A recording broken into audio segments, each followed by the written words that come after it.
Hey, real quick on this, just before we're going to have a pretty decent discussion about Lane Kiffin. We recorded it Tuesday morning. We recorded it right before Lane Kiffin actually went on McAfee because unbeknownst to us, he was going on Pat McAfee. So we are having this discussion without any of the context of whatever it is Pat McAfee asked him and whatever it is he said on McAfee's show. Again, Tuesday morning, we recorded this, and Lord knows by the time you listen to it, probably something will have changed regarding Lane or something, but just wanted to make that clear. Lane is saying that he was not given an ultimatum from Ole Miss, which we'll talk about that in the course of this episode.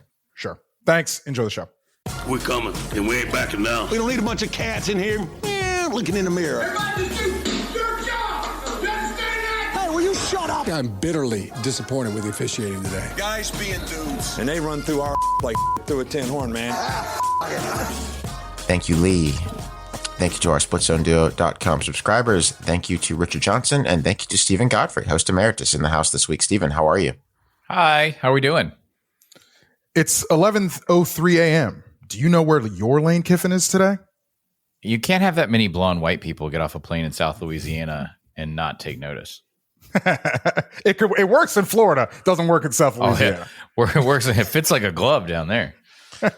Is that a little tacky, or is it just me? That one's going to get out, right? I have theories. I think they absolutely. I think you just said it, Alex. They knew it was going to get out.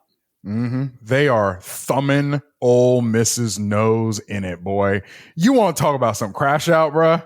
They are crashing out at Ole Miss, and I wonder if there's a little bit fuck me, no fuck you type shit. Like you have the Secretary of State, Godfrey, is it, of the state of Mississippi, tweeting after and by the way, at the game Saturday night, for those of you who didn't watch, I'm sure many of you did not watch Florida and Ole Miss, but if you watched it, at one point in time, they put a camera on some fans in like the front row wearing Lane, please come to Gainesville orange and blue t-shirts. Mm-hmm. So those guys were like going around and like doing social media posts across Oxford that day. Oh, during the day. Okay. Yeah. So they had that. Then Sunday night, you have the Secretary of State of the state of Mississippi saying that our love should be reciprocated, et cetera, et cetera. And then you have a different tweet to that effect that is then retweeted by the head of Ole Miss's collective on Sunday evening, I believe, as well. So you've got that crash out. You then have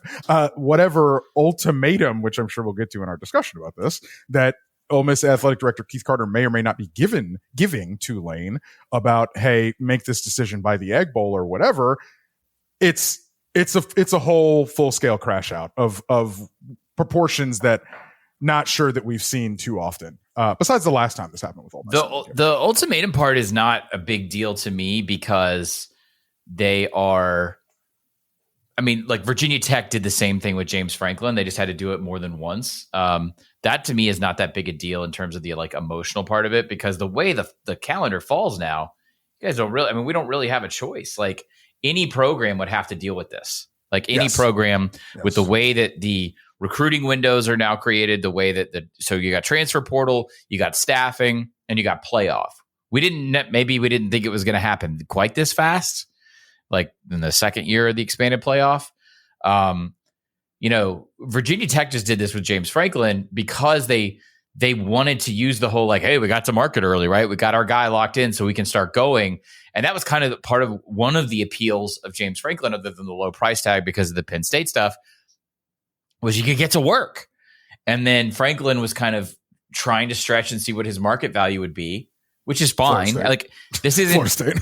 Yeah. Like this isn't me saying any party here is wrong necessarily, but like, the deadline for Ole Miss is different because they're talking about a playoff game and a home playoff game. Well, if they can beat Mississippi State in Starkville, which is not a given. The last time that Lane had this much conjecture around him, the Auburn saga, he came back, but he lost the Egg Bowl.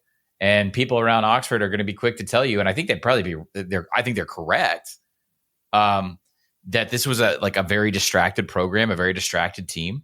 Godfrey, I think he said that, to be honest with you. For sure. And so, the deadline to me is not weird in any stretch. I think what's, the emotional component to any of this, obviously it's going to be expected. I don't think it's native to Mississippi either. Like anybody would be doing this. No.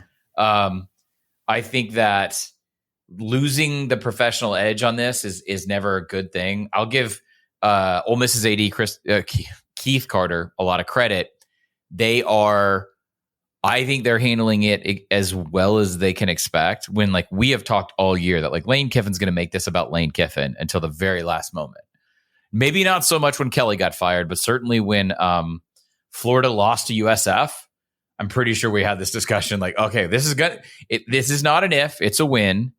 And Ole Miss has to be ready for this. And I think Carter is, because they've gone through this before. But yeah, there's a good amount of fan crash out, but I feel like that's also kind of to be expected. And I think where they are justified is just like, dude, we literally have a playoff game in front of us. Yes. Like, this is not, oh, you're distracting us from the Liberty Bowl. Like, we literally have a playoff game. It's the best regular season in ever, maybe. I mean, since segregation ended. I think that what is materially different than Virginia Tech's ultimatum with Franklin and Ole Miss's ultimatum with Lane is, quite obviously, Lane is actually their coach right now. Yeah. But yes, Godfrey, your point about the calendar, I don't know how you do this as a high level head coach or an NFL head coach moving back, which I know we all laugh at and say it's never going to happen, but an NFL coach is going to take a college job. It is a thing that is going to happen. But Alex asked me a couple weeks ago, Godfrey. Alex was like, you don't really think that a sitting coach of a head coach of a playoff team is going to leave his playoff team to go to a different job? And I told him, yeah, it's going to happen. Now, I didn't think it was going to happen this cycle. Right. Also, it's not just Lane. There's multiple other candidates in the G5 race which I think is more palatable. Might do it. I think the G5 thing is more palatable relatively than the Lane thing, because it's more understandable. It's more palatable if you don't care about those teams. I mean, like, I do think it is. I mean, look, it is anti-competitive. It is bad for the sport, in my opinion, for this to happen. I think it is Bush League, but that doesn't mean that I don't understand the parameters that create it and why it's happening. Right. I mean, there's no smart solution in the short term. This is going to continue to happen with the 5-12 situation for the time being. Like, are you really going to punish somebody for winning, ostensibly the American Conference and competing, and then denying that successful head coach who you work to lure to attract to your school a chance to move up? There's not a lot of great solutions on the table right now. Like, we've talked for years about how bad the calendar is and just how back-asswards it can be, but like, things tend to get fixed when they hurt the bottom line for coaches, and this hurts this hurts a lot of coaches' bottom lines. It's not just a Lane thing. One question that I have about this ultimatum from Ole Miss, decide by the Egg Bowl or else, but the else really isn't clear.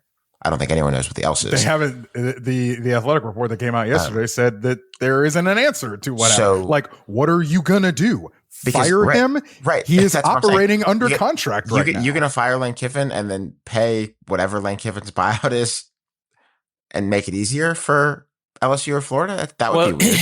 They don't care if the ultimatum comes and he won't commit. They won't care about making it easier, because that will be essentially a message to them that he's going to take one of those jobs, right?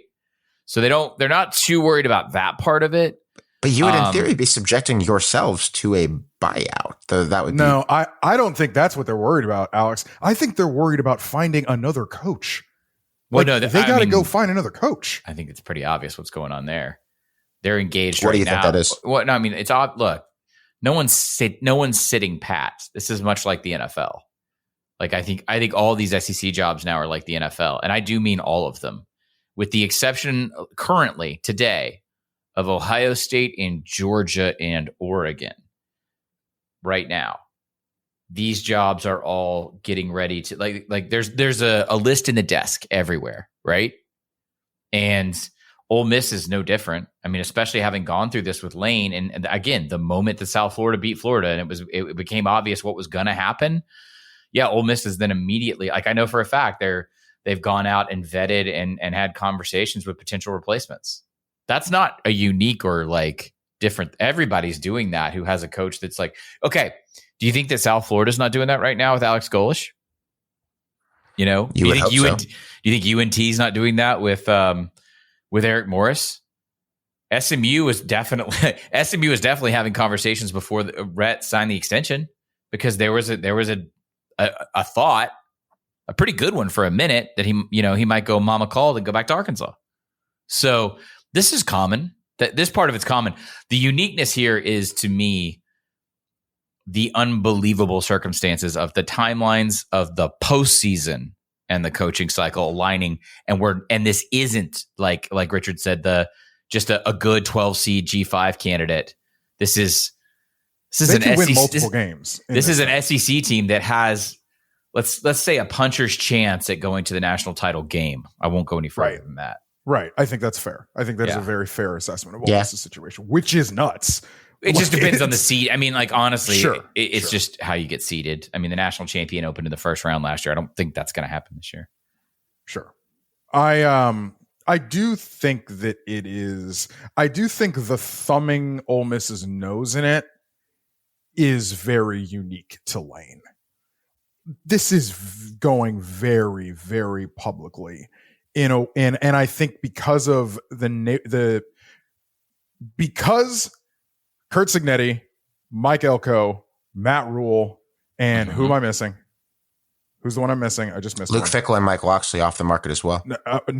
Not the what I same mean. thing. I don't think he's saying. I'm just playing. Which one am I missing? Matt Rule, Curt Cignetti, Mike Elk. Oh, Rhett Lashley. Rhett Lashley that we just talked about. Yeah. Those four guys are represented by a different representation group than represents Lane Kiffin. They are also different people than Lane Kiffin is. Curt Cignetti, Scott Dolson walks in Curt Cignetti's office, say, "Hey, can I talk to your representation?" And within 48 hours, they have a deal done. That is both Curt Cignetti's id and the way his representation group does business. It takes both of those to make that work. If CBS calls my agent and says, do you want to extend Richard? And I want to drag my feet. I want to play footsies with whoever, whatever. Then my agent's going to do what I want him to do. But and whether he likes it or not, but if I tell my agent, like, no, let's get this done because I don't want to deal with it, then we're going to work to get a deal done. So it takes both the representation group to work a certain way or be willing to work a certain way, and the coach himself, the employee himself, to want to work a certain way. And you have that here with Lane Kiffin. Yeah, it's interesting because CAA, I mean, I guess they are more of the Scott Boras mindset. Yeah, they will use time leverage and they will drag ass. Yeah, but that only works too when you have more pawns on the board than anybody else, and they still do. I think that's going to change in the coming years. Like WME under Clint Dowdle has definitely pulled in a lot more pieces on the board, if you will. Like, so that's clients. Yeah, that's what Richard was alluding to earlier. So that's Mike Elko, for instance. John Summerall. Sorry, I was about to say someone else's name. John Summerall is a WME client. It's still definitely CAA's board, but I think that the equity there is diminishing. To go to Louisiana for a second, I have a hard time. Like, I know a lot of people are in Lane's ear saying one thing or the other about like these three jobs, Ole Miss, LSU, and Florida. I think Lane's very mindful of management and what he can get away with. And I think it's going to be really, really hard for him to be Lane and LSU under the current leadership structure. And then also, the governor will kind of losing his mind and all that nonsense. And by the way, if you think Verge Osberry is the actual athletic director, the actual decider of things down there, I got a bridge to sell you. So have you seen Verge Osberry? And that's what I'll say about that.